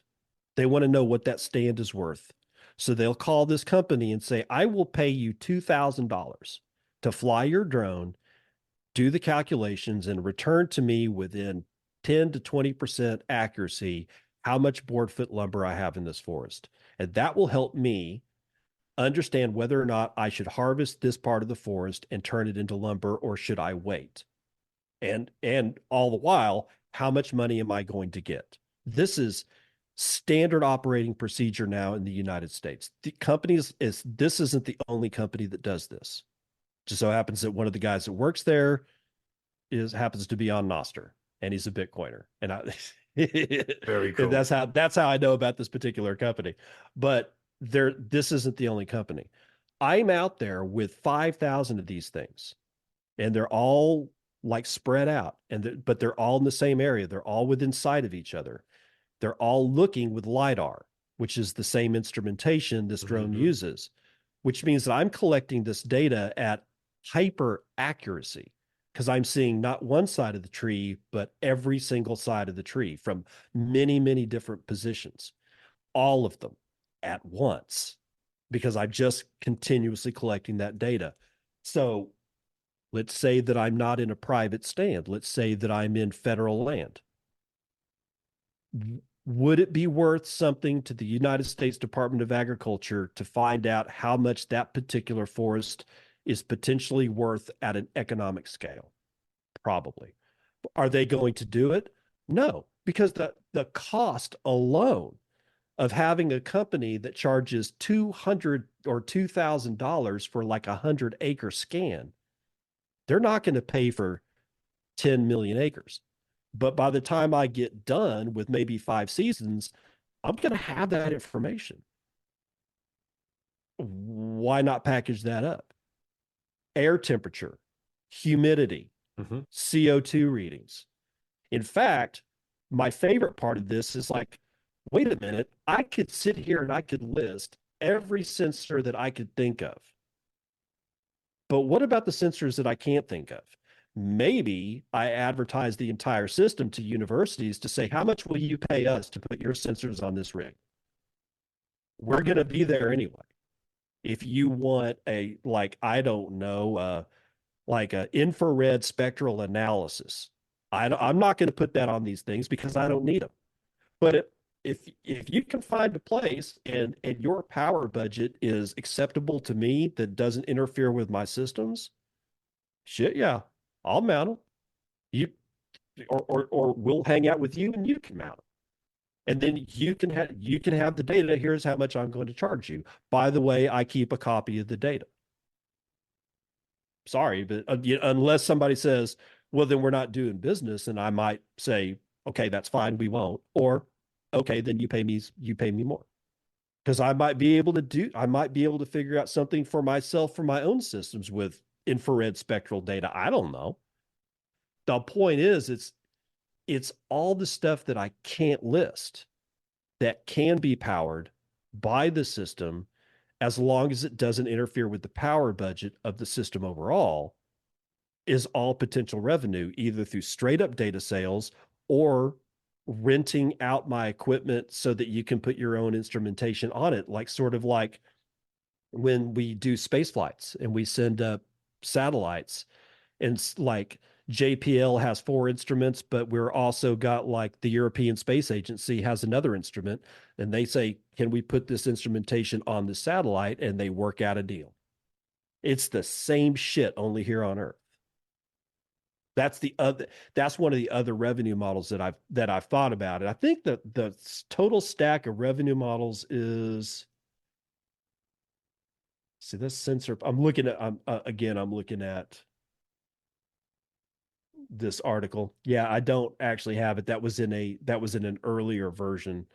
But yeah, so LiDAR data, pH, soil moisture. Oh, cation exchange sensing. That one is really important to remember what I was saying about biochar being sticky. Cation. This is spelled Cation. Yeah, What is that? it is a positively charged atomic element like magnesium, or a positively charged molecule like NH3, or like some kind of nitrogen compound. If it has a positive charge, it's a cation. If it has an overall negative charge, like chlorine, it's an anion. It's Okay. because chemistry, people don't get this. Chemistry is electrical. Everything's electrical. Mm-hmm. It's all about electricity, right? So the cation exchange capacity of a soil, what that tells you is how easy is it for plants to get the positively charged micro and macronutrients that they need? Are they there? If you have a low cation exchange capacity in your soil, it's very difficult for plants to get what they need, no matter Mm-hmm. what it is. If it's positively charged, they're going to have a tough time getting it. But if you have a very high cation exchange capacity in your soil, you're doing bangers. Yeah, your plants are going to be booming because they're going to be able to get the cation, the positively charged or cationic nutrients that they need. Biochar provides a scaffolding to create very, very highly cation exchange capacity soils, right? But if I were to make a map for, like, let's say that let's say that it's in the middle of winter and I've had to take my entire herd and I bring them to Central Texas and I'm clearing out like a rancher's land. They're going to want to know how much pasture might they potentially be able to grow this year. I'm going to be able to tell them at least one part of that puzzle by handing them a cation exchange soil map, 10-meter to 5-meter resolution for their entire 40,000 acre ranch, as I'm clearing off the shit that they're paying me to clear off for in the first place. It's that ability to figure out, instead of just one thing I can make money on, what's another thing I can make money on when I'm going to be there anyway doing this other thing. And this system just seems to keep coming up with possibilities of, I will stick this on it or have it do this and not just this. And all of a sudden, it just keeps making sense to have systems like this. And if we were having this discussion 50 years ago, impossible. Today, oh, it's possible. It's just, is it economically beneficial to do so for the people that actually develop it? Again, That's the audit of the numbers, a full-blown business plan. I ain't got it. It would be a bear to do that. That's a PhD dissertation. That's the amount of information we're talking about right there. I don't want a PhD. I want to start thinking about something else. I'm just thinking back to our last conversation where I ended up talking with you about electroculture, and it's just you talking about cations now has just twigged it for me. It's the Yep. copper that is charging the soil around it with cations. Well, it ends up because I started looking into the electroculture thing and I didn't get far because I didn't have to. It became very evident very quickly that these cats were basically they were understanding what soil does and how plants interact with soil and nutrients long before they knew what they were actually thinking of. Like I said, all chemistry is electrical. This is growing a plant is like plugging in a light bulb and nobody gets it. Whether it's positively charged water and negatively charged chloride atoms, ions in the soil, it's an electrical circuit. And anybody who thinks different does not understand how the shit works, which is most people, including me. I don't fully understand it. But we've been missing it for thousands of years. Just straight up thousands of years. For the entire time that we've known what electricity is, we've been missing it. We are just now starting to understand what the hell soil is. And that's one of the reasons why I just can't stop thinking about it, because it's just every time I turn around, I run into something going, oh shit. Now that makes sense. The way fungus works, the way bacteria work. Bacteria and fungus, when I say that, magnesium and all these things are electrically charged, if you were to think that that doesn't hold true for the very fungus and the critters all the way up to higher mammals like us, our brains are electrical. The whole system, this is just a giant electric circuit. And the soil is just the circuit board. So when you brought the electrochemistry up to me, I started reading it and I go, oh, this makes so much sense now. So it's not that I stopped reading it because I got bored with it. I was like, it actually started making me think about all the rest of the stuff that I've read about soil. And a bunch of stuff starts falling into place and starts making sense. Even Tesla was like screwing light bulbs into the earth, right? And yeah, proving that he was crazy. It was, and we're sitting here using wires. Uh-huh. Exactly. Just like, I kind of leave you with this. A long time ago, I was thinking about, and I wouldn't think about it anymore because the thought of genetically modified organisms kind of makes my skin crawl. But before it made my skin crawl, and I was kind of excited about them, and this was decades ago, I was like, well, what if I was able to redesign it like a plant leaf cell where the chlorophyll was somehow able to transport the electron directly down into, like, instead of using it to make its own ATP, I was able to harvest the electrons directly. Not all of them, otherwise the tree would die, but some of them. And somehow maybe if I grew the tree with, that there, like, it was able to place copper ions, like, and stack them close to each other, maybe I could create wires inside the tree. And then all of a sudden the electrons would have a way to flow out of the leaf and into the stem and down to the root, and maybe plug just a car battery into it. It's insane. And I really wouldn't want to waste any more energy thinking about how I would get that done, because again, I really don't like GMOs. There's something about playing with that kind of stuff that I don't think we're ready for. But like I said, I'm like, well, it could work, because electron flow is electron flow. And if it's got a conductor to flow down, then it's collectible. If it's collectible, then I can use a tree to charge a battery. I mean, all of this, there's nothing out there that's not electrical. except maybe at the quantum level, in which case everything gets weird anyway, and I don't have to think about it. So touch grass, people, or go and hug a tree. When was the last time you hugged a tree, Dave? Oh, I don't know. I touch trees all the time. I don't Yeah. necessarily have to hug them, but um, did also for people that are about to touch grass, if you are lucky enough to go find a forest or even a woodland, go dig, use your hand and dig up like the first couple of inches of soil and smell it.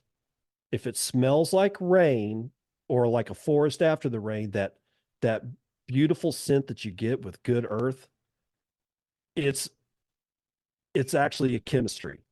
There's a chemical. The geosmins is, I think, the way that you pronounce it, and it's made by all manner of bacteria, but it's an antidepressant. Hmm. I'm not blowing smoke. It's an actual antidepressant. It's this has actually been studied. So the farther away we get from land, the less we put our hands into soil, the more and more disconnected we are from the earliest molecules that actually made us happy. I don't know what else to say about this. Mm-hmm. I really I'm like, we have just fucked ourselves from beginning to end with this endless chase for what we think wealth is. And the entirety of just learning about Bitcoin, even if it were to go away tomorrow, if somebody just completely screwed it over, what it's brought in turning the way that I think about what this existence is indelible. It's forever. It's until the day I die. The Lambo is bullshit. It's poverty. The farm that everybody looks at and laughs at, all the Amish people, look how poor they are. They make their own clothes. I'm like, no, they're actually probably pretty wealthy. They're wealthy in a way that you don't understand because for some reason or another, you think that going and spending $100,000 gambling in Vegas is wealth. I don't. There was a time when I used to. I will never be able to see it that way ever again, and that causes problems when I'm having discussions with normal people. Mm-hmm. I just want to run away and go, where are my Bitcoiners? Yeah. They get it. 100% agree with you. And anybody that's out there doing their gardening and planting their vegetables, do it bare hand. Take the gloves off. This is just the most basic thing you can do. When we were planting our little vegetable patch with the kids, I'm like, no gloves. Like, yeah, but Daddy, Yeah. it's poo. I'm like, no, it's not. Just get in there. Exactly. And it's like, it feels so good. It actually feels so good. Good soil feels good. And it should be like crumbly and like they call it chocolate cake. It should feel like you're putting your hands into the middle of a beautiful chocolate cake.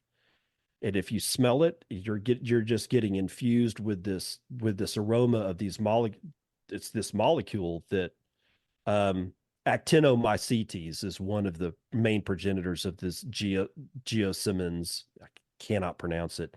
These class of molecules that act as antidepressants.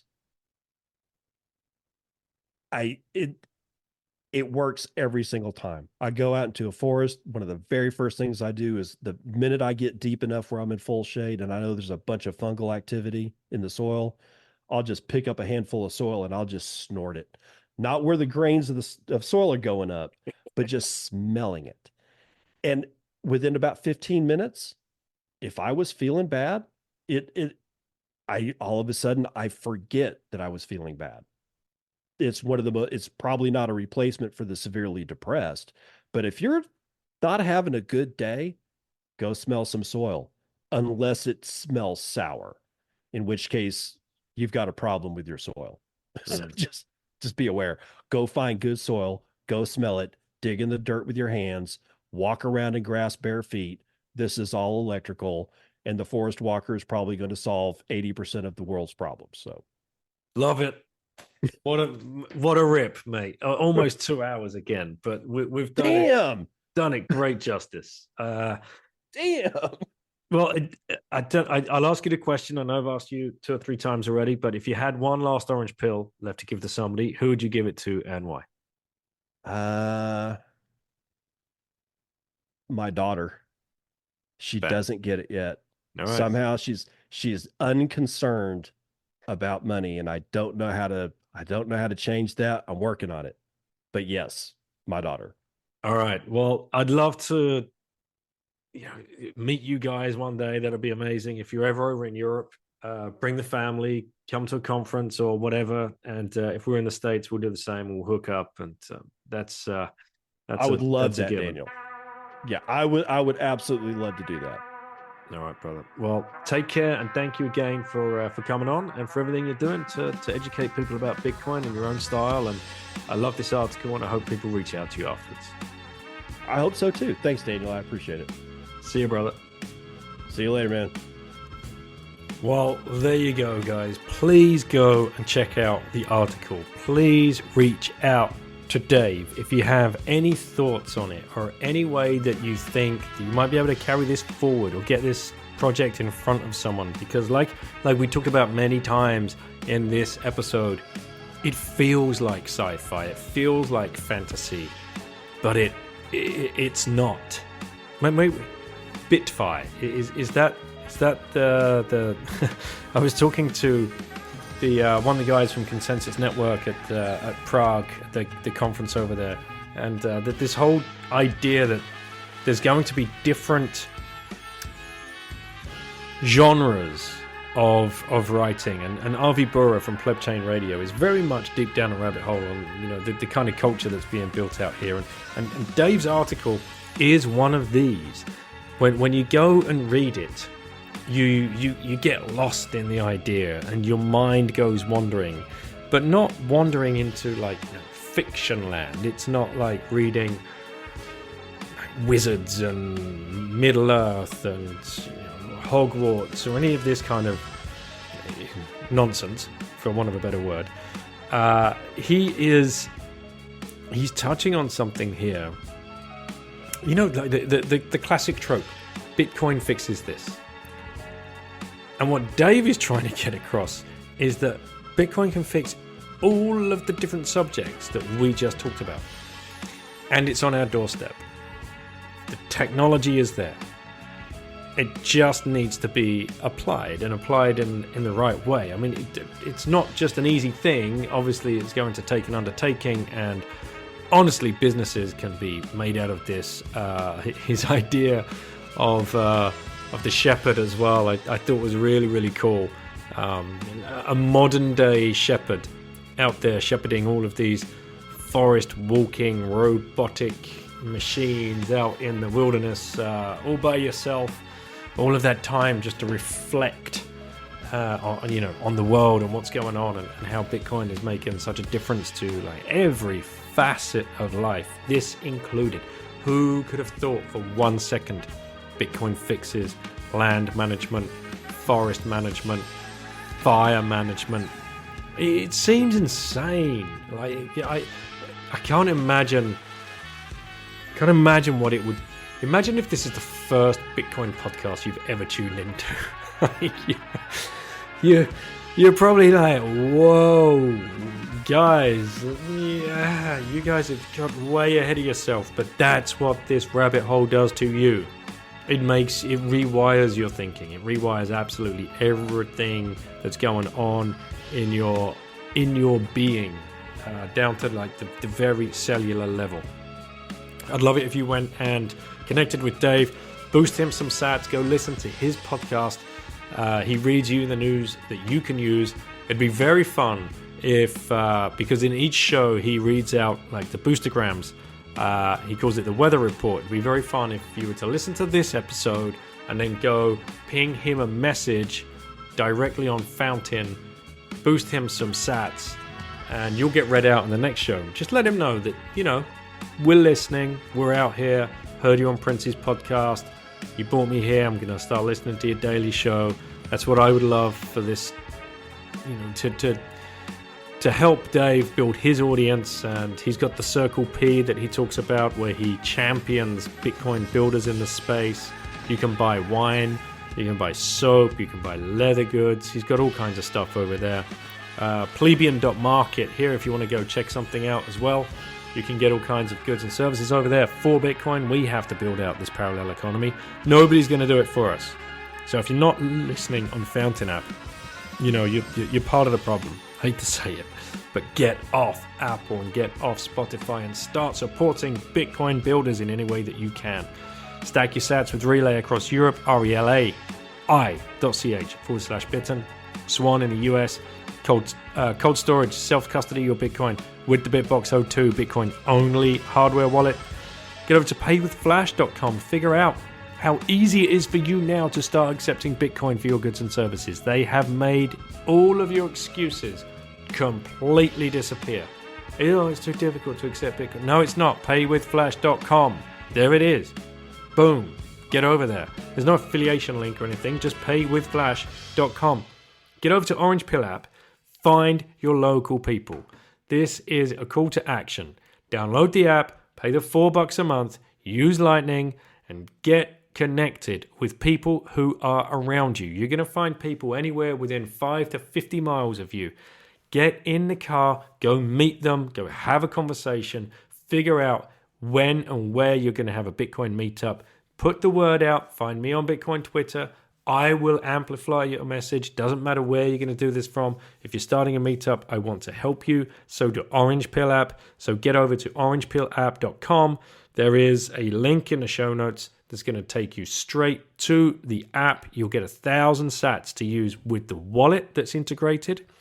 It is not self-custodial wallet, so warning, but it's a great way for you just to experience the Lightning Network, zap some sats around with each other within the app. You can use the wallet to pay for goods and services whenever you want, but it's a great way to geo-zap as well. You can start geo-zapping.